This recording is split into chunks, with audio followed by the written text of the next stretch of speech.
Hello, it's Gabby here for you. Before we jump onto this week's podcast, I just want to let you know about 2 ways that you can work with me. First of all, I do one-to-one coaching and I do that via Zoom, so we can jump on a Zoom call at a time to suit you. The second thing I've got for you is an online coaching course that's 12 modules that you can download straight away now. There will be a link somewhere around these podcast notes. And this is the course that I've designed, and it's got everything in it that I wish I'd have known when I finished cancer treatment and I was lost. So you can download that course now and you can start working towards making this your happiest and healthiest year ever. I'd love to hear from you. Let me know what you think. Take care. Bye-bye. Hello and welcome to Confidence After Cancer. I'm Gabby Mottershead, cancer recovery coach and creator of the Powerfully You program, where I support professional women and many people after cancer to rebuild their confidence, their identity and direction after treatment ends. And if you're listening today and something inside of you is quietly thinking, I should feel better than this, but I don't, I want you to know you are exactly who this episode is for. And if you'd like support with this, you can book a confidence clarity call with me. The link is in the show notes. Because there's something that happens after cancer that nobody actually prepares you for. And that is the quiet pressure to feel grateful, to feel lucky, to be positive. And on the outside, you might be saying all the right things. I'm just so grateful it was caught early. I feel so lucky to be here. I'm just so glad it's over. I am grateful to my medical team and all the people who supported me. But inside, you might feel flat, disconnected, maybe even low. And that gap between what you think you should feel and what you actually feel can be incredibly confusing and isolating. This is something I hear all the time from women I work with privately and many survivors more broadly. I feel guilty for struggling is something I hear a lot. You may hear people say things like, well, other people have it worse. Or maybe you're thinking, I should just get on with it. You might say to yourself, I just don't want to sound ungrateful, but if you're thinking any of these things, if you're speaking about how you really feel, how about instead of speaking how you really feel, you're pushing it down, you're staying busy, focusing on everyone else. I see this a lot, what people try, some coping mechanisms to try and get a handle on these very confusing feelings that you may have. People may stay busy. They focus on everyone else. They try to get back to normal as quickly as possible. Just let's move on to the next phase. And on paper, it can look like they're doing incredibly well. They may be back at work. They're showing up.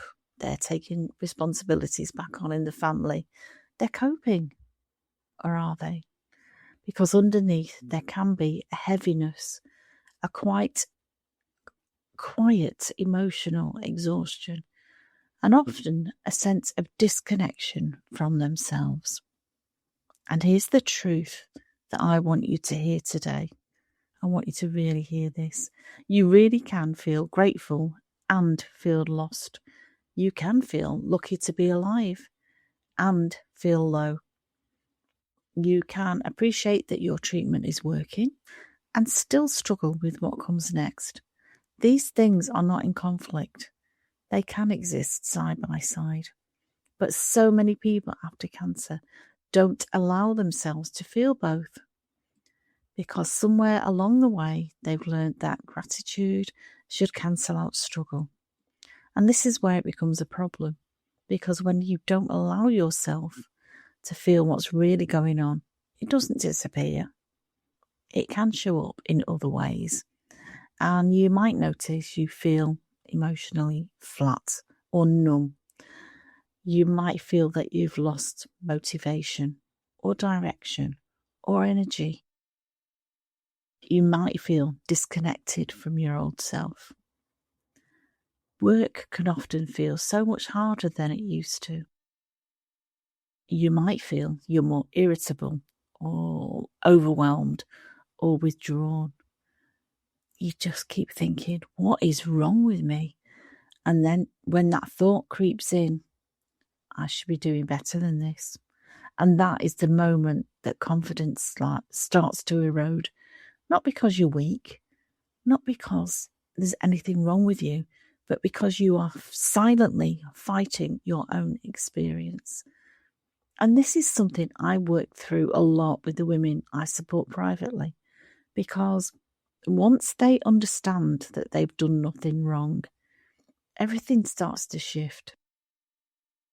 We gently unpack what they've been holding in, what they've been telling themselves, and what they actually need now in this phase of life.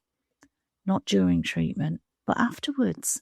This is where support often just disappears. It can slip away, but the emotional impact of what you've been through is still very much there, and support can be still needed.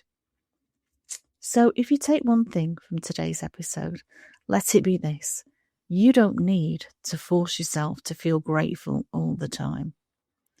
You are allowed to feel the full reality of your experience.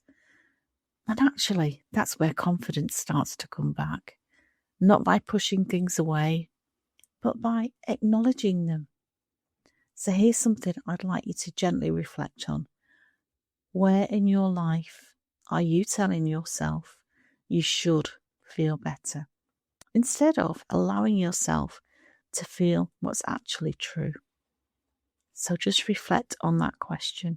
Where in your life are you telling yourself you should feel better, instead of allowing yourself to actually feel what's true for you?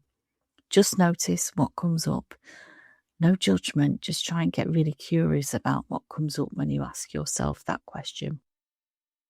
And if this episode has resonated with you at all, if you're recognizing yourself in what I've shared today, and if you're thinking, yes, this is exactly how I feel, but I don't know what to do with it, then that is exactly the kind of thing I support women with inside my private coaching.